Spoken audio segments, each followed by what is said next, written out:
Best health packages up to 80% discount. Tirumala Diagnostics. నమస్తే, welcome to Suman TV. నేను విష్ణు. ప్రస్తుతంతో పాటు amphi registered mutual fund distributor wealthy Chakradhar గారు ఉన్నారు. వారితో మాట్లాడదాం. సార్ నమస్తే. సార్ చక్రధర్ గారు. నమస్తే అండి. సార్ చక్రధర్ గారు, చదువులో మంచి ప్రతిభను కనబరిచే విద్యార్థులకు, మంచి ఉత్తీర్ణత శాతాన్ని పొందే విద్యార్థులకు వాళ్ళని ప్రోత్సహించేందుకు, అటువంటి వారికి ఆర్థిక విద్యా భరోసా కల్పించేందుకు ఎల్ఐసి వాళ్ళు గోల్డెన్ జూబ్లీ స్కాలర్షిప్ అనే ఒక కొత్త పథకాన్ని కూడా తీసుకొచ్చారని తెలిసింది. దానికి సంబంధించిన వివరాలను మన సుమన్ టీవీ ప్రేక్షకులకు డీటెయిల్గా తెలియచేయగలరు? ఇది చాలా మంచి ప్లాన్ అండి. యాక్చువల్గా ఎల్ఐసి వాళ్ళు ఏంటంటే ఎప్పుడు కూడా ఒక ముందు ఉంటారు అలాంటి సందర్భాలలో. ఏదన్నా ఇప్పుడు చూడండి, క్లైమాటిస్ వచ్చినప్పుడు కూడా కావచ్చు, ఇట్లా స్కాలర్షిప్స్ తీసుకురావడం, మంచి వాళ్ళకి హెల్ప్ చేయడం అనేది సోషల్ సర్వీస్ చేస్తుంటారు బాగానే. సో అలా క్రమంలో ఎల్ఐసి గోల్డెన్ జూబ్లీ దాంట్లో ఫౌండేషన్ వాళ్ళు ఏం చేశారంటే, ఒక జనవరి 14th మనకి జనవరి 14th దాకా లాస్ట్ టైం ఉందండి. స్కాలర్షిప్కి మనం అప్లై చేసుకోవచ్చు, ఆన్లైన్లో అప్లై చేసుకోవచ్చు.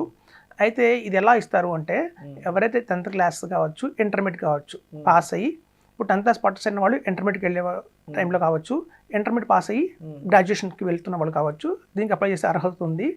వీళ్ళకి ఏంటంటే 60% మార్కులు వచ్చి ఉండాలండి.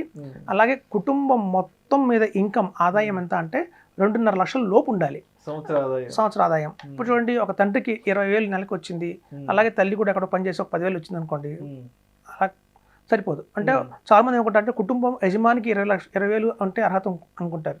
కుటుంబం ఒక యజమానికి అర్హత కాదు, కుటుంబం మొత్తానికి అర్హత. కనుక 2.5 లక్షల లోపు ఉంటే, అంటే ఆ కుటుంబం నెల మొత్తం అందరూ వైఫ్ హస్బెండ్ కలిసి 20,000 కంటే తక్కువ సంపాదిస్తున్నారు అంటే మాత్రం వాళ్ళు దీనికి అర్హులవుతారు. ఇంకోటి ఏంటంటే, 60% మార్కులు అయితే వచ్చి ఉండాలి. ఇప్పుడు చూడండి, జనరల్గా డిప్లొమా చేసేవాళ్ళు ఉంటారు. మనకి 10th క్లాస్ అయిపోయి డిప్లొమాకి వెళ్తారు. ఏదే ఇంటర్మీడియట్ కోర్స్, ఎంపీసీ బైపీసీ లాంటి ఏదైనా కోర్స్ తీసుకున్నా కూడా వీళ్ళకి ఏంటంటే ఒకటి కండిషన్ పెట్టారండి. చిన్న కండిషన్ ఏంటంటే, వీళ్ళకి డిప్లొమా కోర్సెస్లో తీసుకుంటారు, వాళ్ళకి 20,000 గరిష్టంగా ఇస్తున్నారు. ఇందులో 3 కేటగిరీలు డివైడ్ చేశారనమాట. ప్రతి డివిజన్కి, అంటే ఈ ఎల్ఐసి వాళ్ళకి మొత్తం ఆల్ ఓవర్ ఇండియా చూస్తే 113 డివిజన్స్ ఉన్నాయండి. ప్రతి ఒక్క డివిజన్లో కూడా 30 మందికి వీళ్ళు ఎలిజిబిలిటీ కింద ఫిల్టర్ చేస్తున్నారు. సో ఆ 30 మందిలో కూడా ఏంటంటేనండి, 10 మంది అబ్బాయిలు ఉంటారు, 10 మంది అమ్మాయిలు ఉంటారు, ఇంకో 10 మంది ఇప్పుడు డిజేబిలిటీ ఉన్న అమ్మాయిలు ఉంటారు. అంటే స్పెషల్ క్యారెక్టర్ కింద బ్లైండ్ గర్ల్స్ కావచ్చు, స్పెషల్ చైల్డ్ అంటారు వాళ్ళని. స్పెషల్ గర్ల్ చైల్డ్కి ఒక 10 మందికి కోటగా డివైడ్ చేశారు. అంటే ప్రతి ఒక్క డివిజన్కి 30 మందిని వీళ్ళు సెలెక్ట్ చేసుకుంటారు. అయితే ఇప్పుడు చూడండి, ఇంటర్మీడియట్కి వచ్చే వాళ్ళకి ఏంటంటే 20,000 సంవత్సరానికి ఇస్తున్నారు. ఫస్ట్ ఇయర్ 20,000 ఇస్తారండి. సెకండ్ ఇయర్ కూడా అర్హత పొందాలి, ఆ 20,000 తెచ్చుకోవాలి అంటే మాత్రం ఫస్ట్ ఇయర్లో 60% స్కోర్ చేయాల్సి ఉండాల్సింది ఉంటుంది. సో అట్లా ఇంటర్మీడియట్కి కండిషన్ పెట్టారు. అలాగే ఇప్పుడు గ్రాడ్యుయేషన్కి ఎవరైతే వెళ్తారో, లైక్ మెడిసిన్ కావచ్చు, ఇంజనీరింగ్ కావచ్చు, వీళ్ళకి ఎలా ఇస్తారంటే, మెడిసిన్ చదివే వాళ్ళకి 40,000 ఇస్తున్నారు సంవత్సరానికి. అలాగే ఇంజనీరింగ్ చదివే వాళ్ళకి సంవత్సరానికి 30,000 ఇస్తున్నారు. వీళ్ళకి కూడా సేమ్ అదే అర్హత ఉందండి. ఫస్ట్ ఇయర్లో మనం కనుక 60% స్కోర్ చేస్తే సెకండ్ ఇయర్కి కూడా వాళ్ళు 40,000 మనకి అదనంగా ఇస్తారు. సో ప్రతి సంవత్సరం 40,000 ఇస్తారు మెడిసిన్ వాళ్ళకి. కండిషన్ ఏంటంటే, ప్రతి ఒక్క సంవత్సరంలో 60% ఉత్తీర్ణతో మళ్ళీ పాస్ అవ్వాల్సి ఉంటుంది. అయితే చిన్న చిన్న కండిషన్స్ కూడా కొన్ని ఉన్నాయండి, అవన్నీ చూద్దాం. ఈ స్కాలర్షిప్కి ఎవరైతే ఎలిజిబిలిటీ అవుతారో వాళ్ళు ఇంకెక్కడ కూడా ఏ ట్రస్ట్లో కూడా తీసుకోకూడదు డబ్బులు. చూడండి, చాలామంది కొన్ని వెల్ఫేర్ అసోసియేషన్స్ ఉంటాయి, ఆల్రెడీ ఆ ట్రస్ట్ నుంచి వాళ్ళకి స్కాలర్షిప్ వస్తుంది. అలా వచ్చినప్పుడు దీనికి అర్హత ఉండదు. ఏదో ఒక చోట వీళ్ళకి ఎక్కడ స్కాలర్షిప్స్ రావట్లేదు అన్న వాళ్ళే దీనికి అర్హత పొందగలిగి ఉంటారు. ఇంకొక జనరల్గా ఇంకొక క్వశ్చన్ వచ్చి డౌట్ ఏంటంటే, ఒక కుటుంబంలో 2 పిల్లలు ఉంటే 2 పిల్లలకి ఇస్తారా, అదొక క్వశ్చన్ వస్తుంది. లేదండి, ఎవరో ఒకళ్ళకి మాత్రమే ఇది తీస్తారు. అంతేగాని ఇంట్లో 2 ఉంటే 2కో, 3 ఉంటే 3కో ఇవ్వడం కుదరదు. ఓన్లీ ఒకరికే, ఆ ఇంటికి ఒకరికే మనకి ఇస్తారు. సో మనం గుర్తుంచుకోవాల్సింది ఏంటంటేనండి, మొత్తం 30 మంది, ప్రతి డివిజన్కి 30 మంది సెలెక్ట్ చేసుకుంటున్నారు. అందులో 10 మంది అబ్బాయిలు, 10 మంది అమ్మాయిలు, 10 మంది స్పెషల్ గర్ల్ చైల్డ్కి వీళ్ళు అర్హత పొందిన వాళ్ళు ఉంటారు. కనీసం అర్హత ఏంటంటే 60% పొంది ఉండాలి. 10thలో కానీ ఇంటర్లో కానీ పొంది ఉన్న వాళ్ళకి మాత్రం ఈ స్కాలర్షిప్ అనేది లభిస్తుంది.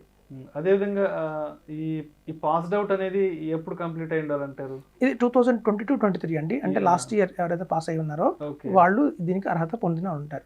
అయితే వాళ్ళు ఇచ్చే 40,000 కూడా అండి, మెడిసిన్కి 40,000 ఇస్తారు. 40,000 కూడా ఒకసారి ఇవ్వరు, 3 దఫాలుగా ఇస్తున్నారు అన్నమాట. 12,000 16,000 అట్లా 3 దఫాలుగా ఇస్తున్నారు. సో కాబట్టి ఏంటంటే, ప్రతి ఒక్క క్వార్టర్లీ అట్లా పేఅవుట్ ఇస్తారు. ఇందులో ఏంటంటే మనకి క్యాంటీన్ ఖర్చు కావచ్చు, డైరెక్ట్గా వాళ్ళ బ్యాంక్ అకౌంట్ ఓపెన్ చేసి వాళ్ళ బ్యాంక్ అకౌంట్ డైరెక్ట్ క్రియేట్ చేస్తున్నారండి. సో మనకి ఏంటంటే అది మనం ఎలాగైనా వాటిని యూజ్ చేసుకోవచ్చు. పర్టికులర్గా పుస్తకాల కోసం ఏం వాడాలి దీన్ని అలా లేకుండా కండిషన్ పెట్టకుండా డైరెక్ట్గా అర్హత ఉన్న వాళ్ళకి బ్యాంక్ అకౌంట్ ఓపెన్ చేసి ఆ బేసిస్లో వాళ్ళకి అమౌంట్ అనేది క్రియేట్ చేస్తున్నారు. కాబట్టి ఇందులో కొంచెం క్లియర్గానే ఉంది. సో మనకి వీళ్ళకి ఉన్నది ఏంటంటే దగ్గరలో ఉన్న డివిజనల్ ఆఫీస్కి వెళ్ళి వీళ్ళు నమోదు చేసుకోవచ్చు, లేదంటే ఆన్లైన్లో కూడా దీన్ని నమోదు చేసుకోవచ్చు. ఎల్ఐసి ఇండియా వాళ్ళ వెబ్సైట్కి వెళ్ళి రిజిస్టర్ చేసుకోవచ్చు. ఇంకా ఏదైనా ఫర్దర్ డీటెయిల్స్ కావాలంటే వాళ్ళ ఇంటికి దగ్గరలో ఉన్న ఎల్ఐసి ఆఫీస్కి వెళ్ళి అక్కడ ఏజెంట్ని సంప్రదించి కూడా పూర్తి వివరాలు తెలుసుకోవచ్చు దీనికి సంబంధించి తెలుసుకోవచ్చు అండి. Okay. So LIC golden Jubilee award ఇది మంచి స్కాలర్షిప్ ప్రోగ్రామ్ కండక్ట్ చేస్తున్నారు. ఇది చాలా మంచి ప్రోగ్రామ్ కింద చెప్పొచ్చు. Thank you sir. Thank you so much Chakradhar గారు. Thank you.